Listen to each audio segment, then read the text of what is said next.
Got the Gator game on in the corner. Big 3 right there. All right. What is boys back hat?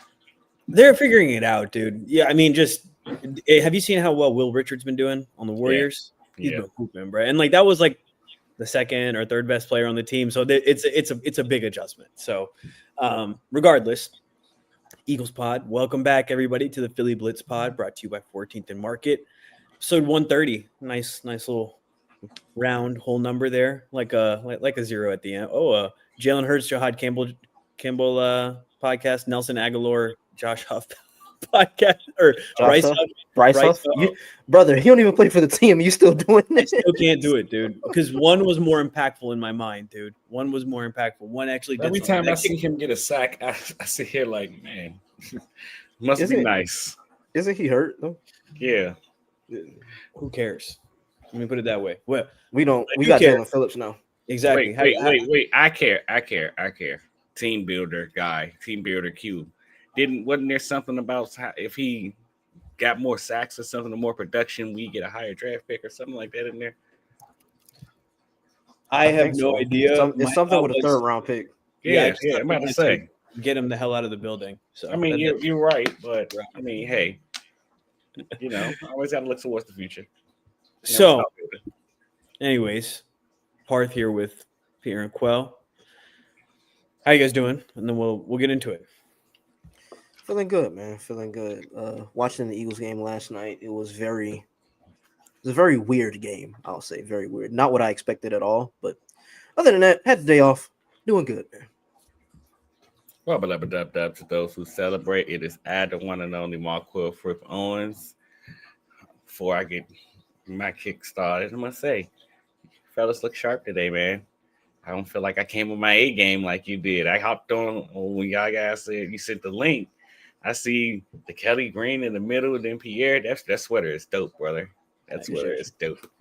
But feeling good, man. Feeling good. As good as I can feel after that performance. But like I said, like I always say, this isn't college football, man. I'm not here for style points. There are things that should and need to get corrected that we'll discuss, but it's always good to come out on the road with the W. No, absolutely. And you don't want to lose sight, keep the main thing, obviously. But some of the decisions throughout this game, I think were just so puzzling. And I think we kind of have to just start with the end of the game. Because Nick Sirianni in the press conference, there's a couple things around it. So let me lay it out, and then I want to get your thoughts. So basically, 4th and 6, right? The Eagles go out there, and you think, all right, they're probably going to do their normal, try to get them off sides. Then you have 4th and 1, go for a tush push, problem solved, understood, fair, right? Instead, they go out there, and it's a go ball to AJ. Don't complete it, and turnover on downs, and the Packers only have to go 10 yards, 20 yards to get into field goal position, right? And then after the game, Nick Sirianni says, we don't want to take a field goal there, which I agree with. There's no point in taking a field goal if you're up 10-7, because being up 13-7 doesn't matter. It encourages the other team to be more aggressive, in fact. So, I agree with that call, but he doesn't acknowledge that you can punt the ball there. You can pin them back even further. And then, I don't know if you guys saw this as well on Twitter this morning and last night, It's not even just on Twitter, brother. You can look at the clip. On the broadcast, right? So on the broadcast, Nick kind of goes, why'd he throw that? And so now the question, arises, is it something like that Seahawks game, right? Where they kind of go for it at the end, and then Nick goes and covers for them and kind of blusters because, he's just trying to cover for the guys. It points to dysfunction and people not trusting each other, and it just really is frustrating to me because it's like, dude, we didn't try any of those on any of the multiple 3rd and longs that we had. But the first time we're trying heat check, AJ hasn't had a target in, who knows how long. All right, heat check. Let me just try to throw it deep. And Jalen's accuracy was a little bit off today. It was a little bit off last night anyways. And so it's just, the decision-making just was not there. And it just feels like there's just not trust. And then there's just not trust anywhere because then Jalen has a turnover, on that fumble on the first drive where they're kind of moving. It looked really good. and then they kind of turtle up and they play scared the rest of the game. It felt like. So I want to know what you guys thought about that end of game sequence and how you guys are just sort of feeling. So that part right there, they were driving downfield. They got the good defensive stop to start the game. They were driving downfield. Like those two series as a whole, I feel like were a great encapsulation of the game. Mm-hmm. Because you see the Packers kind of struggling, trying to figure it out offensively, which I mean, I know this isn't a Packers podcast. God damn it, man. They got to figure that out. It's, like I said, when we had Aaron on stuffing squirt pegs and round holes. But anyway, the Packers kind of struggling. And then you see the Eagles, they kind of getting what they want to. They move the ball, and then that turnover happens. And it's two ways you could look at it. You could look at it as, bad luck. Like I mentioned last pod, Packers team that only had 5 turnovers on the season. Mm-hmm. Or you could look at it as defense getting hacked. Jalen doesn't usually turn the ball over. Could this be one of those mystery games that we have every now and again where you're talking about a Packers team that, they only had 5 turnovers on the season, but they have now four straight games with a turnover this week. So they're getting hacked in that area. It's I just think personally this game, we could talk about the end of the game sequence and how they're clearly going rogue. Me personally, I choose not to. I don't want to say not to look at it that way because they're clearly going rogue. But what I take from it is, hell, they're friends, man. They're friends. Let's go. Let's go. But even outside of that, man, just from a Kevin Patullo aspect, Kevin, this wasn't Kevin's best game. Kevin, dude, I'm sorry. We're so just like anything. We're like, oh, they threw a pass that was incomplete at the end of the game, but they talk to each other. They're friends. Because that, like, bro, like that's my takeaway from it. Like they're on the same page. Finally, they're on the same page about something. So now we got the players on the same page. Let's do the coach there. I'm sorry to interrupt you, Q. You're so completely funny, right. Man. Actually, before I get to what I was about to say, we sound like Shavin. Shavin's gonna have a couple mentions here, man. But she say all the time where we as men talk about women and their reality shows and stuff like, why are you watching that? Dude. And they're like, man, sports is literally just a reality. Should y'all and sit the there Eagles and gossip especially about what this guy's doing? And Eagles especially, dude. We're so dramatic. We've had now 2 players step away from football. 2 players in the middle of the season. 2 players. Like we are literally the most dramatic team in the league. There's like something about us all the time. I think JR just kind of realized he's washed, honestly. I ain't ready to take it there. I'll let him figure out what he has going on first. And then, all jokes aside, I hope he's good mentally for sure. But because it seemed like the vibes are good, and then maybe it was when the doctors checked on his knee or something. I don't know, because then he was a scratch, right? And then it was just like he's figuring things out. I don't know. Because he when the knee procedure he got like a knee scope, which is like the cleaning out type of thing, right? Yeah. Okay. Yeah. Anyways, yeah. We'll get to Jair later. But sorry, Q, you were saying. But on the Kevin Patullo aspect of everything, this wasn't his best game. And again, it just feels like an accumulation of everything I've said all season, caught between a rock and a hard place. You trying to figure out who you are as the play caller. You with Nick Sirianni standing over your back shoulder, like, make sure you protect the football or don't get too crazy and cuckoo. I mean, it's almost maniacal that we can sit here on 3rd and 12, 3rd and 15, and we know the play call. We can deny it all we want, but we know the play call. It's going to happen. It's inevitable. And I can understand why the players are frustrated. I can also understand why Kevin called this game particularly the way that they did. And that turnover that happened at the start of the game set the stage for everything, man. You could see what kind of game it was. And I mean, hell, it was 0-0 at halftime. Like, you were going to have to rely on the defense and play the field position game to win this game. And as much as we wanted them to open it up, especially with the way that we left off coming off the bye with all the good things from the Vikings game to the Giants game, and then we go on bye with so many high hopes and then flat. But it did this game specifically, you had to call like that Packers defense had to, man. That's a damn good defense over there, man. Almost got a swear jar out of me. That's a damn good defense, man.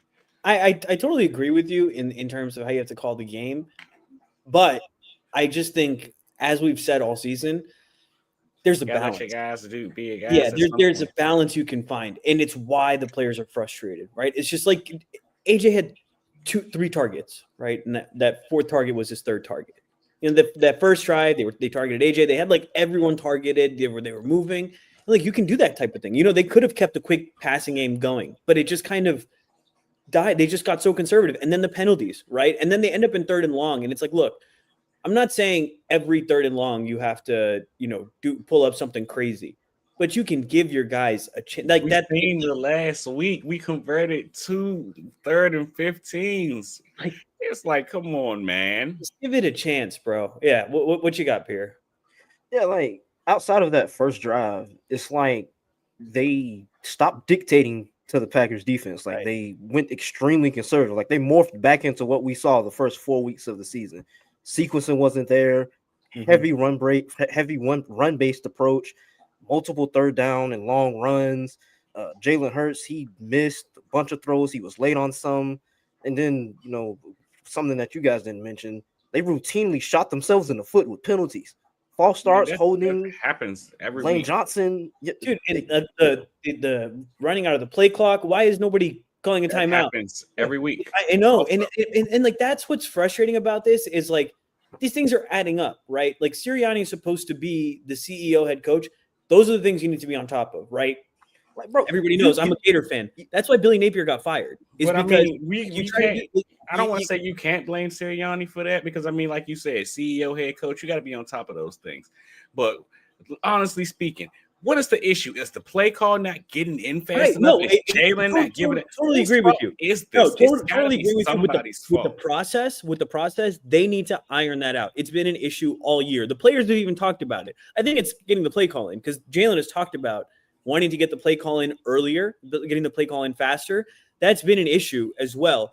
But if it comes down to it at the last second, Nick, you have to do that. Some of these in-game decisions, right? Like the one we started off with the punt, with like, I mean, whatever it might be, like, why are we not just punting it, right? There's these decisions throughout the game, throughout the season, that you just kind of see where it's like, Nick, like, dude, why? And it's like, I don't know, man. It just frustrates me, because it's like, you want to preach the details and all the little things, and we're not doing the little things right. And that's what's killing us, right? Like, this team is so talented, and we're getting bailed out because they're so talented. It's not like they're getting put into positions to succeed. And his whole philosophy has always been, we want to run an offense where we put our players in positions to succeed. And have we seen that? I don't like. We've seen it for some games. Basis. Exactly. Yeah. So it's not fair to say we haven't seen it, but we can't get it consistently. And it's like, okay, hopefully we hit a heater around the playoffs. Like, that's kind of what we're putting our hopes on now, because it's week 10 and AJ Brown had 3 targets. But I feel like this, and again, I feel like, I'm sorry, one more thing. Post-bye. Go ahead. Right? Post-bye. Like, that's the one thing I want to add. Like, this is post-bye. We saw what Vic did with the bye, right? Vic came out with a game plan. And the offense gave Vic new toys. Totally. But, like, the offense has so many toys, and we haven't been able to do anything with it, right? But and we kept toys. You know what I mean? feel like this game specifically, I mean, again, hat tip to that Packers defense. This game specifically, if there was a game for AJ Brown to only have 3 targets, but you can look at the impact that he left on that football game, it was here. Now, people are not going to want to hear that, because of how the season has unfolded on the Saquon run, right?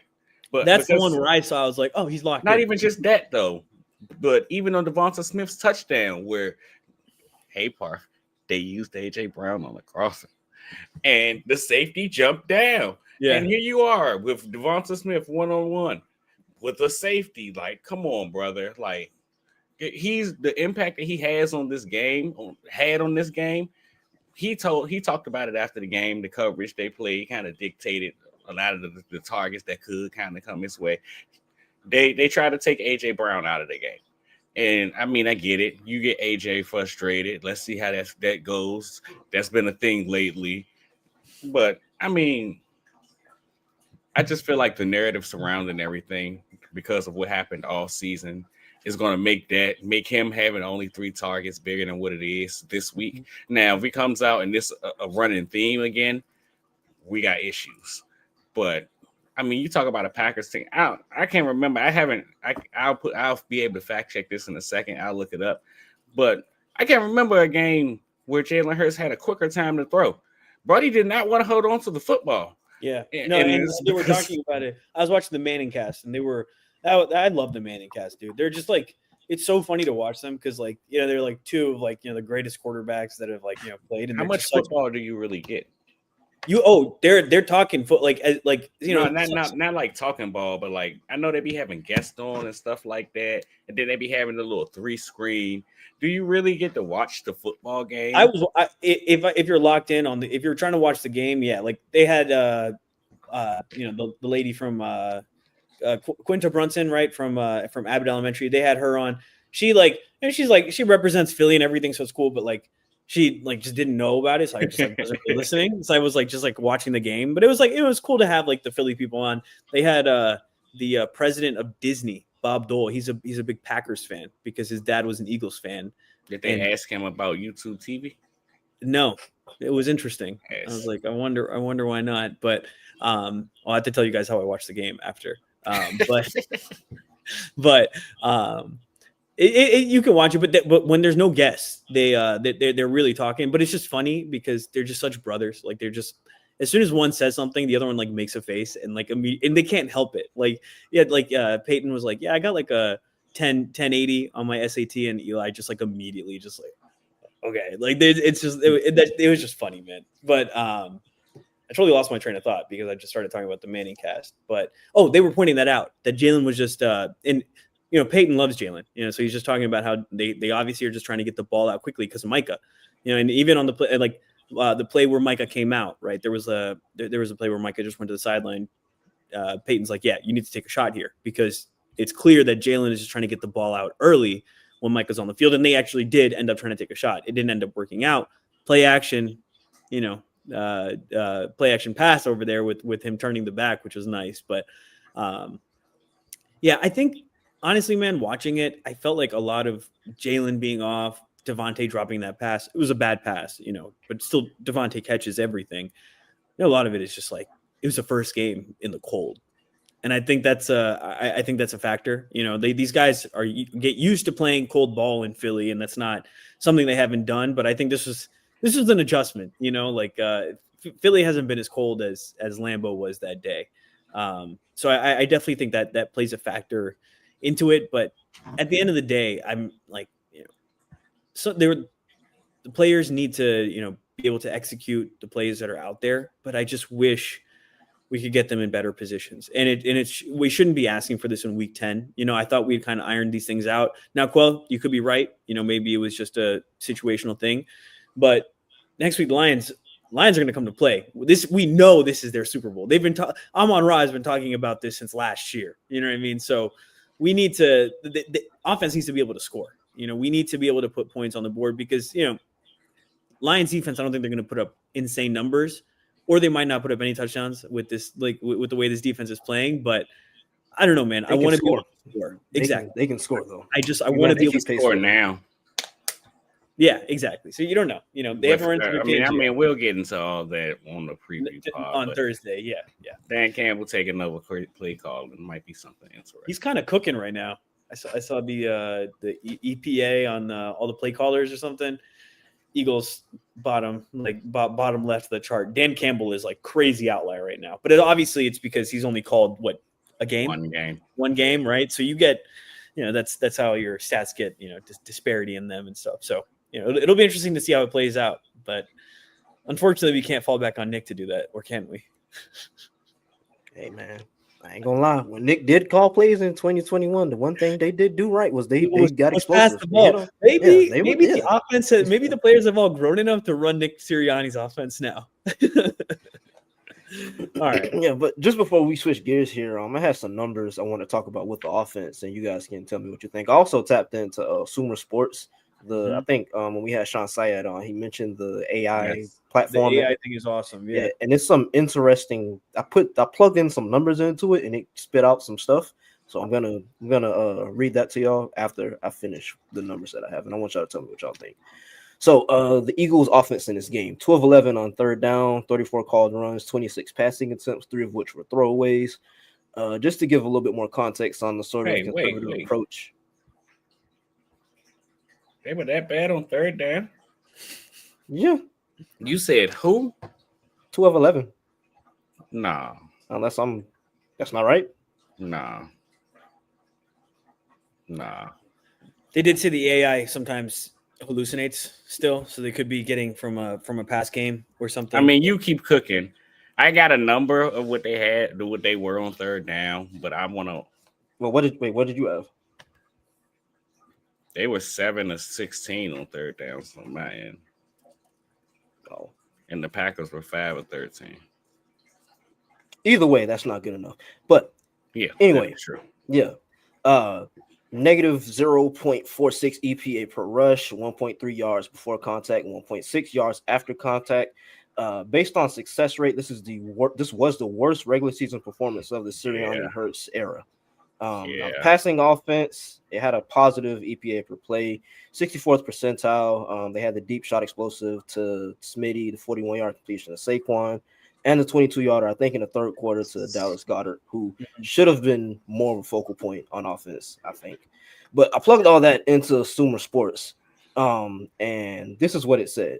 The offense appears to be stubbornly committed to an inefficient ground game hampered by an offensive line of scheme issues, feature backs who show individual toughness despite poor blocking, likely predictable and underperforming due to the imbalanced approach. This team would benefit significantly from a more balanced offensive attack given their rushing struggles are actively hurting their scoring potential. This offense faces a fundamental strategic problem. They're emphasizing their least efficient phase, running, while underutilizing their most efficient passing attack. The passing game shows flashes of explosiveness but lacks consistent execution between the big plays. The Eagles would benefit significantly from rebalancing toward more passing attempts, focusing on creative, consistent gains rather than relying on occasional explosive plays to mask underlying inefficiencies. You want to know my thoughts? It makes sense why the score of this game was 0-0. You were saying that, and I'm like, is he talking about the Eagles or the Packers? Because it's literally the same issues, stuff in square pegs and round holes. And I mean, on our front, I mean, kind of little, because the Green Bay had a little success on the ground before Elton went down. And then Sean Ryan had to come in and everything kind of went to hell. But on our front, we say it's because players not playing as good because they're hurt. On their front, it's just not working out in terms of schematically approaching, and it's a long story. But for long story short, it's the same thing, two sides of the same coin. No wonder the score is 0-0 because you got two defensive coordinators that are playing their asses off, that have been playing their asses off all year long, and they're trying to cover up for the deficiencies of offenses that, if they're lucky, because they know. Hey, I seen a tweet that said I think it's a Commanders fan. They said, "Man, both of these teams weak. We could beat them." That's my takeaway from the game. And so somebody quoted it and said, "My takeaway is the Eagles. I mean, the Packers only allowed the Eagles to score 10 points and lost the game. Do you think your defense is as good as the Packers' defense?" Point being, they were overly reliant on their defense to save their ass. Wow. Hopefully we'll figure it out at some point in time or another in this game. And it works. It works out for them. You hear these people talk about these teams like they're the best in the league, but you just have to wonder come January, man, like this can't be the Achilles heel. This can't be the Achilles heel. Yeah. I mean, you said our players have been injured, but the thing is our players are getting healthier now. You know, like they had the week off, and that's not really though, because even like this game specifically, like I like to think when y'all were talking about how they kept shooting themselves in the foot and things, and then they were doing dumb mistakes, but the offense, the run game, the pass game, everything was working to succession outside of penalties before Lane went out. And this isn't to say that Fred Johnson played a bad game. Fred Johnson played his ass off, but even outside of playing your ass, he's not Lane Johnson. Right. And No, you no, can no. tell the difference. There's no question about that, right? I understand that, but one, the Eagles can't turtle up every time Lane is out, right? Because there's going to be a future without Lane, and Lane has a history with injuries. Like you need to be able to play without Lane Johnson, and we know the statistics with Lane and without. And I'm not trying to take away from how good of a player he is. He's the best player on the team, right? So there's no question about his importance, but you need to find ways around it. And I understand Jurgens has been out, and you have Totham there, but the majority of your offense is in better shape. Landon Dickerson is in better shape than he was. You can see it; he's moving better. So I think these guys are getting healthier, and they're only going to get healthy to a certain extent, right? Quell, like they played a long season. They played. About to say they're only going to get healthy to a certain extent, but that's why the impetus is even more on the coaches to be able to call good plays and put them in positions to succeed, right? Because when they're just going out there and there's just empty drives, one, you're putting them out there for no reason, and two, the defense is getting no break. You know, like at the end, like that the touchdown the Packers were able to score just felt like a defense that had been out there a ton.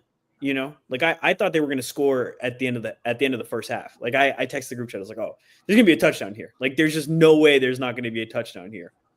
And obviously we come away. bend but don't break, baby. Exactly, right? So defense did their part, but the offense just has to do more.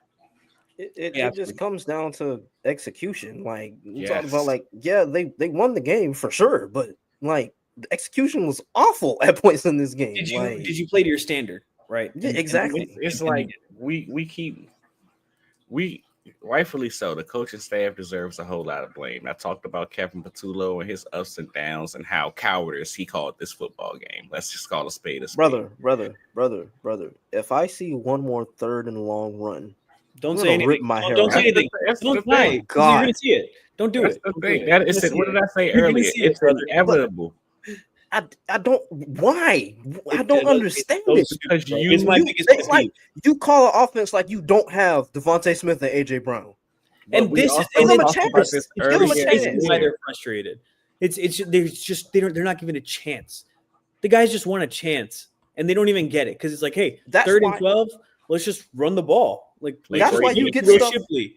That's And why give you it get stuff like them going rogue. That's Yeah, why. exactly. And then you give it to Shipley. Shipley's just the sacrificial lamb. They're like, oh, it's third and long. Shipley, go out there and maybe you'll get it. Otherwise, you're just gonna get smacked because everyone's gonna come with the full head of steam running at you. It's I mean, it kind of all comes back down to like Parth was saying. And I mean, I do everything I can and I say all I can to defend Nick. We all know I'm a Nick guy. I've been a Nick guy from day one. I was a Nick guy when everybody wanted Nick gone. But I've also stated that Nick's role is to be Phil Jackson for this team.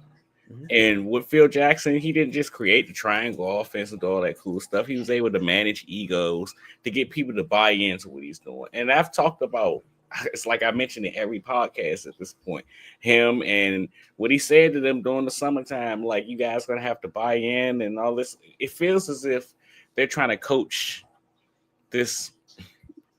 It's going to sound crazy when I say this because, I mean, they're obviously they're an NFL team, but they're trying to coach them like an NFL team when you need to coach them like a college football team. You basically saying we're going to play the safe game. We're going to run the ball. We're going to play great defense. We're going to do the little things to win the football game. And we feel like we got better players than other teams. Then you're going to make a mistake before I will. And they're sitting here saying, I mean, yeah, sure, we can not make mistakes, but like, why are we just overly relying on the other team messing up when we can step on them? Like, give me a chance to make a play. Allow me to show you that I can make a play. But in showing you that we can make a play comes plays like what happened on the Giants game where Jalen throws the pick. And it's like, we just want to take care of the ball. There seems to be a firm disconnection between the players and the coaching staff about not necessarily how they want to play offense, because I think they want to play offense the same way, but their approach is just completely different. And the thing is, approach. That's the exact word I was just about to use. Go ahead, Pierre, then I'll go. it's like it's cool to not want to turn the ball over. It's cool to have that be something that's a philosophical key for you. Like it's cool to want to hold on to the ball. Like of course you don't want to turn the ball over, but that can't be so much of a focal point to you for you to where it becomes a detriment. Like it starts hindering the way you're calling plays. Yeah, and I know we're essentially talking to a wall because they don't listen to this, and obviously they should. They should listen. I'm not gonna lie, and I think about this oftentimes when it comes to fans or podcasts or just stuff in general, sports analysis in general. If we see it, they have to see it. I know, and that's what's mind numbing about, especially when we have guests on and things of that nature. People of higher stature, it comes across their platform. Yeah, whether they watch it or not, it's different. General consensus is there, and I feel like because of Nick's personality, he almost doubles down on it because of that, and I understand it as somebody who's similar, who would double down on something if people are hating on me for something. I feel it, but brother, like, chill, take a deep breath, because I'm totally with you, Pierre, because Quell, and like you said, it's the approach. They want to play the game the same way. They want to play complementary football. They all are okay running the ball. They're all okay. They all want to pass the ball. They want to get explosive plays. They all are aligned on that. But the coaching staff is just too far on the conservative side, and the players, maybe they're too far on the wanting to, just renegade. Yeah, because how they ended that game was just absurd. Right. So like, brother, meet in the middle, because the thing is fact of the matter is you can afford a couple turnovers. It can happen. You have such a good defense where, like, we saw they were given an extremely short field. They didn't give up points, bro. And now that's not always going to work, but you have the space where you have a good enough defense where, hey, you took a chance, it didn't work, you can live with it. You can live to play another down. And I think they've just kind of lost that concept. The defense at this point is the most well-coached unit on the team. Right, there's no question about that. I trust the defense unit, most experienced unit. Is that true? Fangio, the coordinator. I mean, I'm coaching. Totally. Yeah, 100%. So you can depend on the defense. You can fall back on the defense. You have the players. Give them the shot. That's all it comes down to. It's just like. But I think what's frustrating about this is they've shown that when it comes down to it, when it's time to, like, a big money game, they'll give you a shot. They they'll gamble. But as I like to say when I talk about our favorite basketball players on a random Tuesday in Charlotte, they're not willing to do this. They don't have to. Why should I do this? I don't give a damn about what you think about me running the ball. Joel put 59 up on the Hornets on a. And what did that do for him? It was awesome. It was one of the best. It was cool to watch, but now you sound like Stats Fan Club. I'll never stop thinking about the game, and we won it. So, like, I'll take it. Stop hating on my guy. All right. I'm glad he was up for that Thursday night game. Like, Quell, I get you, but I firmly believe you have to practice these things. Like, I firmly believe you need reps. You want to just be able to just do it and be able to have it in your back pocket. Now, obviously, they've had reps over the last couple of years, but, like, you just keep practicing it. There's nothing wrong with playing to your standard, no matter who the opponent is. Like, it feels like this team likes to play to the level of their opponent. Sometimes they'll beat up, but, like, this team, like, I think you put it well when you said they should be coached like a college team. This team should be coached like Alabama. You know, I was reading about the this I forget what article it was. Maybe you know what, it was that Eagles article I sent you guys. It was Tim McManus. Really, really great article. Really, really great article about just the psyche of the Eagles. And Nick Saban, when he watches film, he does something called the good, the bad, the ugly. And the good, you get the compliment. The bad, he'll talk about it. And the ugly, he'll lay into you in front of everybody on film, right? And these are games where they would win by 40 points, 50 points. And you can't be satisfied. No. But that's that's how he had them playing. Exactly. That's my exact point. But do you remember? I don't know if it was last year, year before last, or Nick's rookie year or what. But Lane Johnson, he came out and he was talking about how during film study, whoever the player is that messes up, they put his number on the board, regardless of who it is. Lane, BG. Right. No, so totally agree. My point is that I was just using that as an anecdote of what these college teams kind of do. But the reason I bring up the Alabama comparison is not because of that, but because of how it doesn't matter if Alabama is playing, Georgia, or if Alabama is playing Kent State. They're gonna put up as many points as they Shout out can. to Kent State. If we have anybody from Kent State listening, we do love you. Hey, Julian Edelman. Oh, that the quarterback at Kent State, dude. Those highlights are nasty, dude. I can't. Belichick saw that and he was like, "Yeah, make him a receiver." Cold, man, cold. But I thought you were gonna say Georgia Southern. no, I'll never talk about Georgia Southern. But the point is it doesn't matter who it is. They play to their standard, and they're going to put up points. It does not matter if they're worse than you or if you perceive them to be worse than you. You're going to go in there. You're going to play to your standard. You're going to put up the points. And then, you know what the beautiful thing is if you put up enough points, you guys can get a break at the end too. Like if you put up enough points and the team is bad, your guys can get a break. I miss that. I know, dude, and we used to do that, and we did it in the Super Bowl. Like, you have the ability to do that. You don't need to make every game a dogfight. And they got away from it the last 2 games, and that's why I was like, okay, things are trending in the right direction. And Quell, you could be right, could be situation, could be the weather, could be everything. They need to, especially when you look at all your players just slipping and sliding out there. I know the field conditions are crazy. Man, and I get it. Like it snowed the night before, but like, buddy, frozen grass probably. Buddy, it's called the frozen tundra for a reason.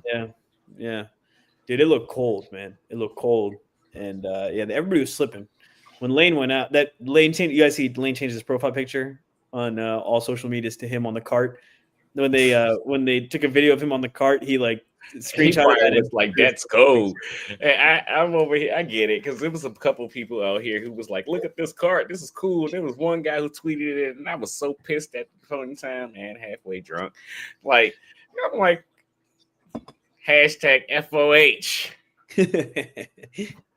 Buddy, like, what are you talking about? He comes back. He's on the sideline in the gear, and I'm like, once I seen him on the sideline, I looked at Chad and I said, "We are okay, baby." I didn't think he was gonna come back in the game. That was a pleasant surprise. Yeah, and I also truly didn't think he meant to play the rest of that. To be honest, it wasn't a pleasant surprise. I got one drive for you, and that's it. Exactly. It ended up being 2, but hey, I wanted them to be able to just get some points on the board, and then Lane could have just rested out the rest of the game. But alas, that wasn't the situation, and he's just absolute dog, dude. Just a unit. Doesn't matter what. He's done it so many times, dude, where he'll just like go out and think the season's like over, then he's just back on the sidelines, like with the beard just sticking out. That he looks like Hagrid from Harry Potter, bro. That's who he looks like with the beard. It's crazy. It's a crazy beard. We done spent 38 minutes talking about absolute poo of an offense. Let's talk about a real guy, man. Wait, before we move to the defense, did y'all watch the Eagles like locker room video with Sirianni? Nah, I haven't seen it yet. The Packers locker room. I don't know if that's just the visiting. I don't know if that's just the visiting locker room or what. But why does it look like a locker room from the 1960s? Because it is. When do you think Lambeau Field will feel? It's the same thing, brother. They haven't renovated the stadium. Probably not too much. That thing is like a historical landmark, dude. Right. It looks like a high school locker room. It don't matter. This is you've been supposed to come in there and think this looks like a high school locker room. Looks like Lambeau Field, baby. Exactly. You're supposed to go in there and think, man, this is football history. This where Vince Lombardi set his butt. You sit in there and you're like, damn, I wish I could smoke a cigarette right now. That's what you think. Star did that. I want a Coke and a cigarette right now at halftime. You sound That's like what you think in that locker room. All right, that's insane, bro. They were smoking cigarettes at halftime. Just nuts, dude. Insane. Anyways, I'm a proponent of renovating locker rooms. Make things look modern. Bro's a gentrifier. You heard it here. Gentrify all football stadiums. Yes. Oh my goodness. That's horrible. That is horrible. No, I hear it now, y'all. Give it like 2 or 3. Y'all been listening to us for years now. We've been doing this for years. Y'all gonna be here to watch Pierre go from a hero to a villain. In about 3 years, he can be like, we need to leave the link. We need a new stadium. As long as it doesn't have a roof on it. I went to Wrigley. That was really cool, bro. going to Didn't the Sixers get a downtown stadium? It's back and forth. I don't know where. Oh, they haven't got it yet. I thought they they got it, and then they're like kind of iffy on. I don't know. I know thought they Jeff said they weren't Lurie's doing just sitting there I like. thought they have it, but then there haven't been new plans about it or something. There was some I don't know. Maybe I'm wrong. I don't know. Last I saw, there was like it's going to be a minute. It's going to be a minute that they're still in the Wells Fargo Center. Regardless, you just see my man been in there for so long. He just called it the go. Oh, I miss calling it the go. The go hilarious. They're down in the go right now. You think Jaylen Brown's hair dye is gonna get on his jersey because they're wearing white? What if you just see the sweat trickle down? It sounds like a Gatorade commercial, right? Dude, Sentel is too good with it. Is it on you? They got the picture of him like because he was gonna do the live stream and then they post a picture of him bald. Like they're too good with the timing, bro. It's generational. Oh yeah, Tyrese, let him know. All right. Anyways, speaking of smoking cigarettes in the locker room, Big Zin was up in the booth popping in the Zins because he was on a heater. He was working hard. Oh my gosh. I don't think y'all. I'm so pissed off that we spent 40 minutes talking about the offense because dog. My goodness. When I tell you he was on a heater, like I don't even know where to start. Dog. Like, brother, like, let's start here. So remember the conversation we had about the Packers and which Packers team do you see and all that when they're favorited and all that and where they approach that. So they kind of went about the game exactly how I thought they would. Kind of aggressive, but more conservative than what you would think. You get pissed off watching Matt LaFleur. But what made it even better is because I truly think that kind of like in Philadelphia's aspect, but more of an aggressive standpoint on Green Bay side. I don't think that's truly how they wanted the game to go. It's just how the game went.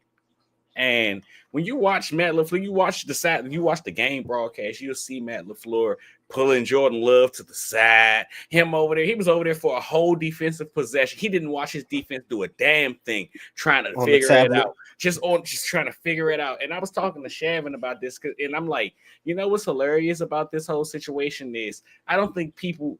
I'm pretty sure nobody enjoyed it like I did, unless your name is Sean Syed, because nobody is thinking about the lore behind all of this.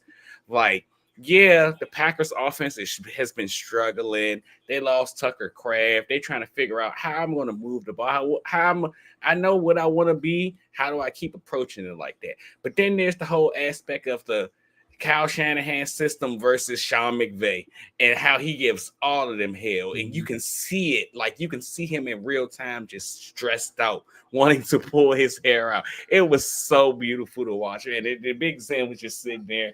Papa turned to the left, pop another one, look at the play sheet, look back up, like, yeah, I got your ass. Like, it was so beautiful. For context, the Packers I talked about how the Packers, they want to run the ball. And how they ran the ball on, it didn't matter if it was first downs, pass neutral downs, what it was. The Packers just wanted to run the ball. Well, the Packers had 11 dropbacks on first and second downs this week alone. And guess how many, what would their average depth of target was on those plays? A good old 1.5. Wow. Just trying to get the ball out. It's an average depth of target everybody criticized Jalen Hurts for, but that's another thing for another time. A dot.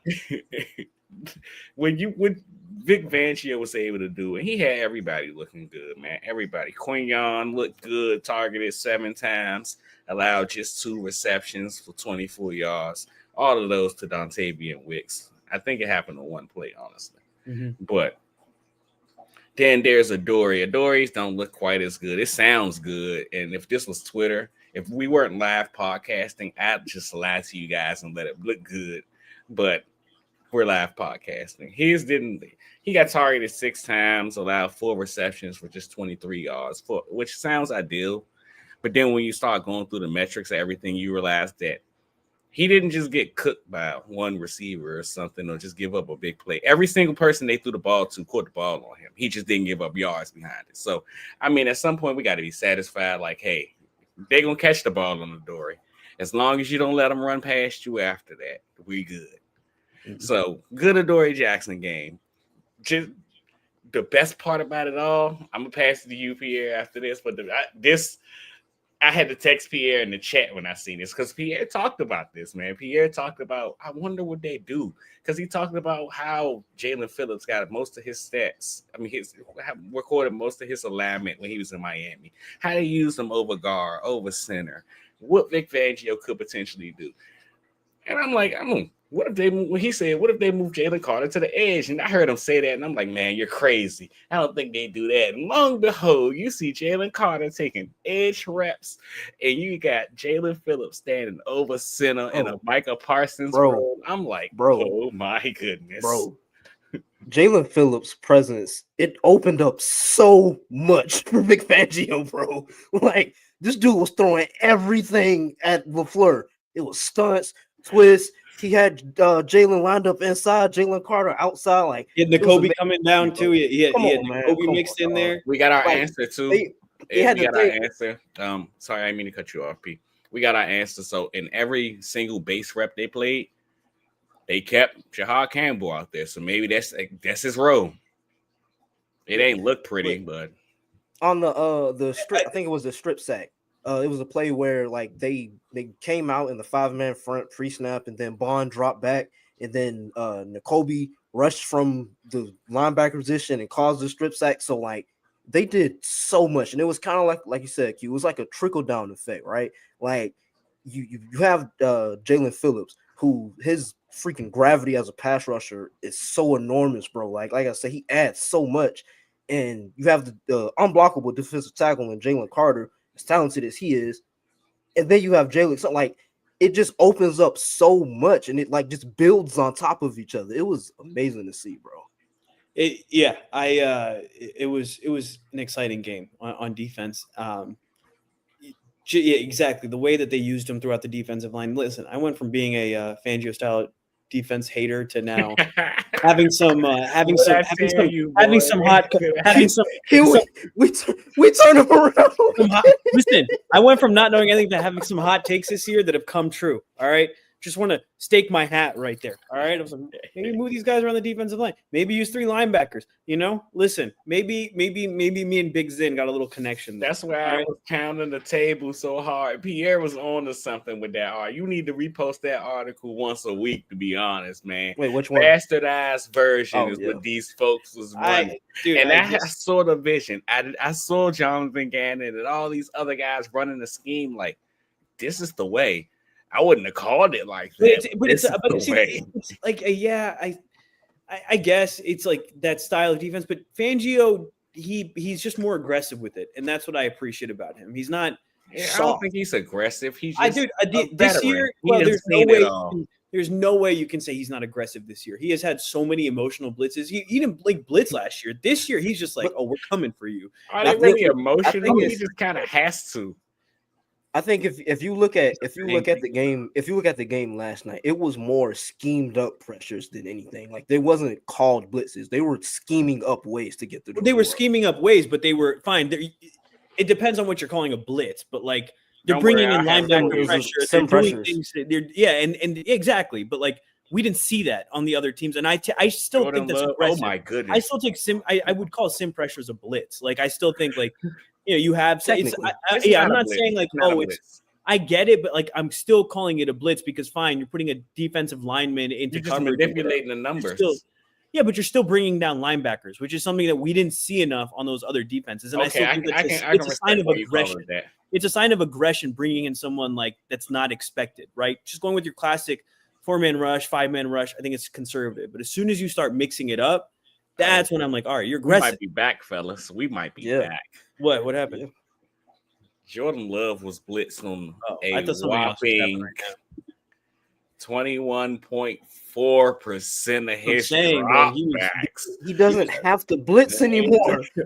He doesn't have to blitz. So I mean, I'm excited to see how this goes for the rest of the year, but I wouldn't get as excited as you are yet. I'm close, but you could also see a lot of like Jordan Love stepping. If you know how to manipulate the pocket, this defense can be beat. They've rushed really disciplined this game. Sometimes it's a bit too disciplined. He left open lanes to step up and maneuver through, but they rushed really disciplined. They've started to figure out the whole metric of send them to your buddy. If you can't get them, send them to somebody else, and not just leaving space for it. Like they all were rushing individually to start the season. Like when you look at the Jalen Hurts sack, Jalen sent him to Jalen's. Mm-hmm. But then you look at the Jordan Love scramble where there goes, and I wonder if Jalen was on the field for that play. I got to go back and look. I haven't had the chance to look at the all 22 yet. I looked at it a little bit, but not all as a whole. But where on the Jordan Love scramble, everybody was rushing individually, and everybody they did their job. They kept him. They stayed in their lanes. They kept him in this lane. But then there's room for him to step up and get 12 yards and accomplish a first down on third down. So they're still trying to figure it out. And I mean, you've seen a lot of like game. It's the first game. Right, you've seen a lot of what like people said of the whole he gets to the quarterback, but he might not bring the quarterback down. But I think he's going to be one of them guys that his impact isn't felt completely on the stat sheet. He's going to be able to change things for a lot of people. The gravity that he has as a pass rusher, and even in the run game. I'm not even trying to take anything away from Jaelan Phillips because I think he was spectacular, but I just think the defense has done what the offense hasn't done, is that it's trended in the right direction over the last couple weeks, and it continued that because we saw more of the stunts and Fangio being aggressive throughout this year. It's been a theme. You know, it started off the year, he started off playing like last year, and then he needed to adjust because Fangio adjusts. And then, you know, we've seen this kind of more aggressive take on the defense and just switching things up, not just having misdirection on the back end, but on the front end too. And they've just emphasized it more. And now you actually have the dogs up front because Jaelan Phillips joined, but so did Nolan Smith. Yeah, but bro, listen, I talk about that. That incompletion was because Nolan Smith put his head into the first sack that we got was Nolan. Exactly, was Nolan, and that was the first sack by Edge, and gosh knows how long again. Too. So, every time Nolan Smith hits, like you said, I think you said this last week, Parth, the tone setter on the defense, just like what we say about Nakobe. It's the physicality, and that's why it just changes when they're there. That's why I retweeted what I retweeted and posted that tweet that I posted of when they said, when somebody tweeted, I don't remember who it was, but when 3 and 17 on the field is different. And it's been like that since they were at Georgia, man. They were roommates when they first came in from high school.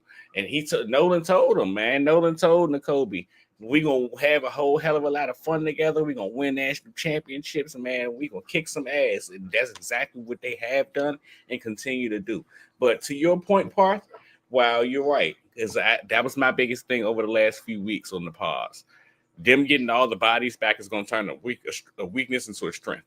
But to Pierre's point, despite them getting all of those bodies back, and shout out to the professor, Dinesh Salman, always great for some information. Jaelan Phillips played 53 snaps, more snaps last night than any Eagles edge rusher had played in any game this season. He clearly got his guy and said, he's going to play.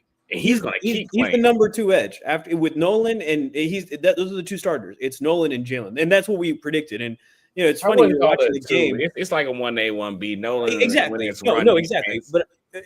But you have like we've had it in the past, right? You have the 2 starters, and then you have the guys who are just as good. Like you have Jalen Hunt, who's your 6th man coming off the bench, who's just like able to just put points up on got a sack. You know what I mean? My he boy. did.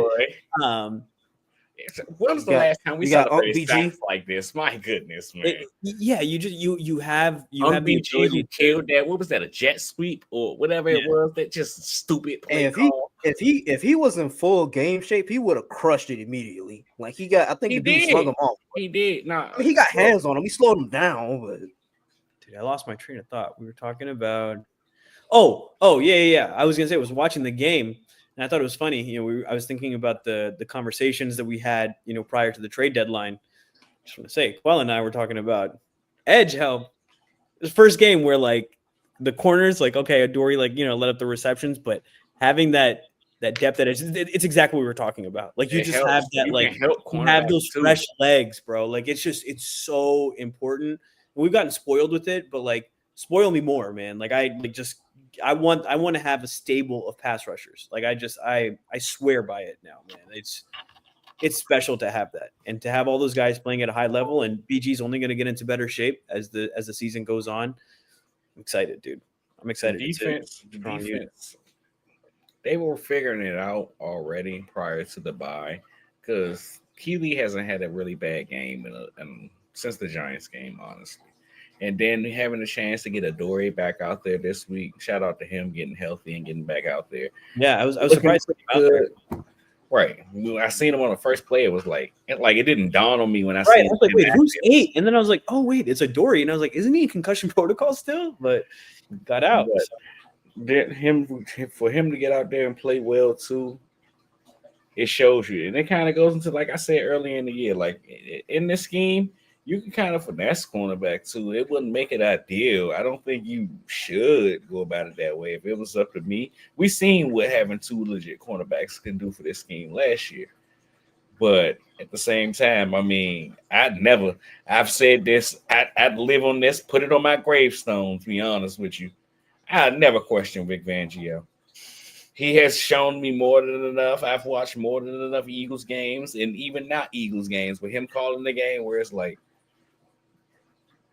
I trust that guy with my life. If I had to pick somebody to call a game, he's gonna call it. Husband of Shavin, father of Shamar, not doubter of Vic Fangio. Make sure loud and proud, loud and proud.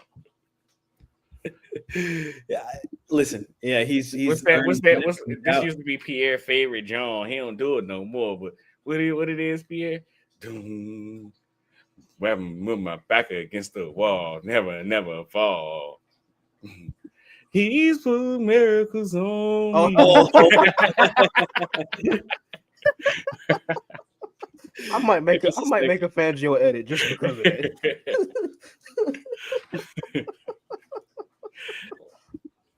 Oh man. Anyways, I mean, you guys got anything else?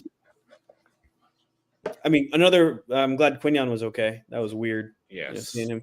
Oh well, I guess actually Quinyon, Lane. We went through a bunch of injury scares that could have been much better. Okay. Absolutely, dude. Big time. But overall, I mean, you come away with the victory. You like that. Need to be in full form for Thursday. Yeah, you know, like the biggest takeaways. Yeah. Wait.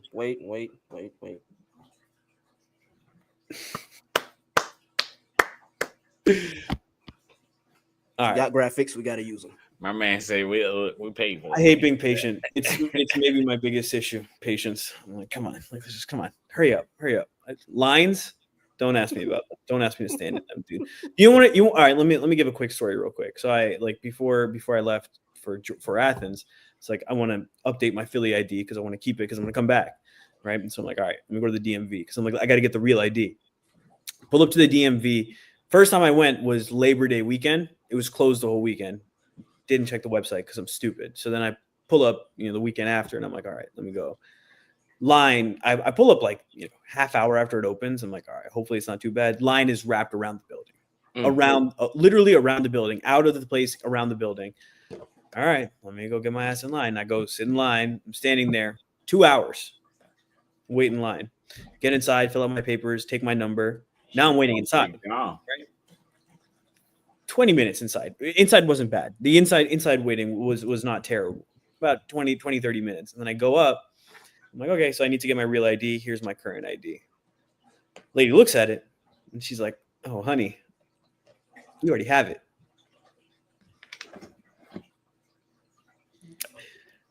Didn't look for the star. Didn't look for the real ID star. So idiot times 2. I wasted all my time. I just sat there. I mean, I got some good reading done, so it's nice. But like, oh my god, dude, I was standing the whole time. No, people brought chairs. People brought chairs to the line, knowing it was going to be bad. I was standing. So knowing you, your takeaway. like I know you. Like I say all the time, brother, sometimes it's not about what happens. It's about the friends you make along the way. You know, I talked to a nice, young man who was in line. Spoke to him. We talked about the Sixers a little bit. Mm-hmm. Plugged the podcast. Didn't seem like a podcast listener. So, Who you win knows? some, you Maybe lose he some. tuned in. He didn't write it He's down. in Kobe. Kobe. Rest in Hopefully, peace, he remembered Kobe. it. He didn't seem like he was interested. But I was like, I do a podcast. Okay. Maybe that was just him right there, number 82. As I was saying, rest in peace, Kobe. 82 came in. Maybe that was him. I forget your name, man, but it was nice to meet you, brother. All right. So big picture takeaways. It was a good W. I'll take a W. Like Quell said, you're not in it for style points, but there's just glaring issues on offense. And I think with every passing week, people understand AJ's frustration even more. And it doesn't need to be that way. You can make life easy. You have really good players. Put them in positions to succeed. I don't know why these guys have to stay up all night working crazy to figure out how to get AJ Brown open. Throw him the ball. Give him a chance. That's really all it comes down to. It's like, hey, 3rd and long, maybe, you know what? Coward, if you got 5 third and longs in a game, you can cowards draw on 2 of them. All right, I'll give you 2. You never know. He might get a first down like he did 2 years ago. It might happen. You know what? Just give 3. Give him 3 shots. Give AJ and Devontae 3 shots. Just give them a chance. They want to be involved. They know that things aren't working. Devontae had a touchdown, played well in the game. Even he said the first comment after the game he had is that Bless you. there's issues with the offense. So, oh yeah, bless you. So Thank you. we need to figure that out. But shout out to the defense. That's my big. I'm going to take the Parth approach, man. I'm going to take the Parth approach. Sometimes you can watch Eagles games and apply them in life, because if I'm going to let a football team dictate how the next 7 days of my life are going to go, and maybe 15, apparently, if we got a bye week. But then the least I can do is use that to apply to everyday life. And one thing I've been telling myself as I get up to go to work, whether it's in the morning or evening, recently, I've been doing it for a couple months now, but recently nonetheless, it's like they say, man, life is what you make. You could be having the worst thing of all time happening to you. You could be having the worst day possible. But sometimes you just got to tell yourself, I'm going to have a good day. And that's going to be the difference between you having a good day and a bad day. And when I watched this football game, I texted the group chat and I said that, man, my morale was down when Lane Johnson went down, man. I'm glad to see he was okay. I'm glad to see him even come back in the game. But I've seen what Eagles teams without Lane look like. And I mean, granted, they look better today than a lot of Eagles teams I've seen without Lane, or yesterday. But still, seeing Lane Johnson not be able to walk off the field, having to get carted off the field, it did something that broke my heart. And I was watching that football game in a way that I haven't watched a football game since 2023. I told y'all what that year did to me. I'm one of the biggest football fans you'll find, and I hated football. I watched football dreadfully. Mm-hmm. And that's how I felt watching that first half. Between the offense just shooting itself in the foot after the first drive and then going on, the score being 0-0, and then Lane Johnson goes out. But at halftime, I told myself, like I just said, sometimes you got to tell yourself you're going to have a good day. And I looked at myself in the mirror and said, I haven't felt like this watching a football game since 2023. I hate it. And I'm going to enjoy watching the second half. Well, Lane Johnson is going to be okay, and he was, because my God is real. And I enjoyed watching the football game. The hell with that. I enjoyed watching Smitty make the big catch. I enjoyed watching the Saquon juke the guy. But long story short, for me saying all this is, despite all that we talked to, as Pierre mentioned, the worst offensive success rate of the Sirianni Hurts era. The worst offensive EPA per drive since the 2023 Buccaneers game. This was a bad game. Hey, but guess what? We outgained them. Hey, and what I was about to say, my biggest takeaway from this game is one, Jalen Hurts has been getting beat the hell up over the last month and a half of the football season. I think he's went He got sacked 3+ times in like 4 of the last 5 games. It's bad. Jalen Hurts didn't get sacked one time last night. Mm-hmm. Not one time in that vaunted Green Bay defense. That's something I can leave from, despite all the bad. Lane Johnson went out this game, and Jalen Hurts did not get sacked. Progress in the right direction, man. The Eagles, I talked about them being 7 for 16 on third downs. Progress. They've been a terrible. I think they ranked 30th in the league on third downs. Terrible. Progress. We talked about cornerback too, and how them guys are just playing. It's a lot of good we can take from this game, and I get it. We all want to see great offense, but like I said at the start, man, sometimes it's okay to just stack dubs and worry about the rest as you go. This isn't 2023, man. We'll be okay. I don't know if it'll result in the Super Bowl. We'll figure that out on the way. But this football team won't be the football team that flakes you out at the end because they just undo themselves because they weren't well coached or well prepared. Even with all the hell that we give Kevin Patullo, these players have shown. They've shown it, man. Well, Patullo deserves the hell. To be clear, does. He deserves. He deserves some credit for the last 3 weeks. 3 because we were on a bye week, so he got a freebie. But he's back. But I'm not going to give him credit for the bye week because they look terrible coming out of the bye week. I'll give him credit for the 2 weeks before. Credit is due. No credit over the bye week. No credit for last week. We'll see about half a credit because you gave him credit last week when we talked about him doing the bye week. Well, we didn't talk about the game, but we previewed the game. But yeah, so he was good and then bad. Yeah, so I need him to be better.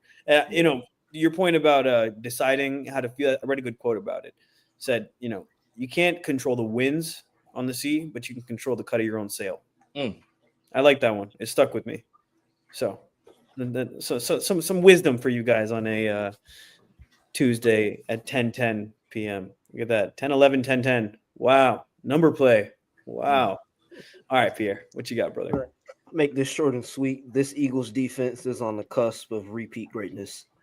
I am giddy about what I saw from Vic Fangio, bro. It was Fran Duffy I was listening to before we got on, and he mentioned how you saw the bones of a unit that could become one of those Brian Flores-esque kind of control chaos type of defenses. And I think that's on the nose, bro. For? That's what I've been looking for. That's kind of what I've been talking about. Is like that's what I mean by aggressive, where it's just like it's havoc. It's not like we're gonna we're not gonna sit back and have you make a mistake. We're gonna do that, but we're gonna cause you to make a mistake too by just like terrorizing. I would implore you to do though. You say what you're gonna say first, and then I'll say what I'm gonna say. Yeah, and the thing is, like, you have so many different guys who can do so many different things. Like you have Jihad, N'Kobe, the multiplicity. Like it's so like it's all over. Like it's amazing to see, bro. I am giddy, bro. So what I would implore you to do is, I'm begging you, just give me 300, not 365, man. I told you, give me a year. My goodness, give me 7 days. Not even 7. From a year to 7 days. Yeah, that goes to show you the type of day that I'm having. It's been a long day, brother. But give me 7 days, 6 days if you want to be generous. Because I mean, of course, the game's on Sunday night. I've been waiting all day for that Sunday night, but we know, like we talked about it, historically, he tortures these Shanahan offenses. He probably was giddy for that. Between him having a bunch of new toys and him getting to go against his favorite op, what would he say? He was cool. He had a good time. Now I want to see him against the offense that, I mean, hey, they struggled early in the year. They seem to be finding their footing. They seem to be reaching back to that peak that they were last year where they just want to run the score up on teams because they can. That's the football team I want to meet. And it kind of goes back to, like I've been saying all year, I've been enjoying seeing these great football teams. I don't know about a lot of y'all if y'all need dogs in churches, but this is what Super Bowl teams, this is what championship teams are made of. I enjoy saying that the Eagles have the best record in the league against teams with winning records. Like, yeah. You got to do it. You line them up and we knock them down. I'll enjoy it. And even if we were to lose a game, it still doesn't change the record. Like, they've shown that they've been built to compete in these games, even through the struggle and the chaos. Let's roll, man. Let's roll. Coming out the bad, the offense wasn't pretty, but we'll figure that out. Last little takeaway. 2 words. 1 name. Nakobe Dean. Animal. To do that in the amount of snaps that he did and the impact that he has, like you said, when 17 and 3 are on the field, it's different. And you know, Jihad is has talent and he's getting better, but they need to play him at damn linebacker. Yeah, he didn't look good at edge, but they're in like a hard place where you want to have Jihad playing out there. You want him to get snaps, but Nakobe's clearly better right now. He's not a read and react kind of guy. He's a see and react. He's much better when the game is happening in front of his eye. Y'all trying to get him, like, even on that run play, I think it was Josh Jacobs had a run play. Yeah, he got watched tight end. No reason. And it's because he didn't trust himself. He could have, if he would have just attacked, because he knew what he was seeing, man. He didn't let himself get just shelved out of the play. Like, come on, bro. I think he'll continue to settle into. You know, he's still a rookie, but you just got to have Nakobe on the field because he's playing such good ball off the patellar tendon surgery. I'm really scared. So this is my biggest fear. My biggest fear is that we getting so heart-warmed and loving Nakobe again, and Howie Roseman is sitting there like, yeah, you guys. We only brought him back so he can help Jihad learn that version. So Jihad could become the next Nakobe like that. I think there's truth to that, but I also, as the season is progressing, as he's gotten healthy, he's earned himself some money. And but I also wonder if he's going to be a Vic guy. You know, where Vic is like, this is a guy who helps out a ton, and the connection with the guys he has in the locker room. It's just going to be a lot of interesting conversations. But if Jaelan Phillips keeps playing this way, that's going to be interesting. Fangio might become a shelf closeted Georgia fan. My goodness. He's loving those guys. But anyways, thank you, everybody, all 83 of you who joined us today. We appreciate you spending your Tuesdays with us. Make sure you rate, review, listen, you know, the 5 stars, all the good stuff. Press subscribe if you're on YouTube. Follow us on Twitter at the Philly Blitz _. I gotta say, man, before we get out of here, I want to. Oh, you go ahead, Q. Well, I'll knock it out first because man, it's really simple.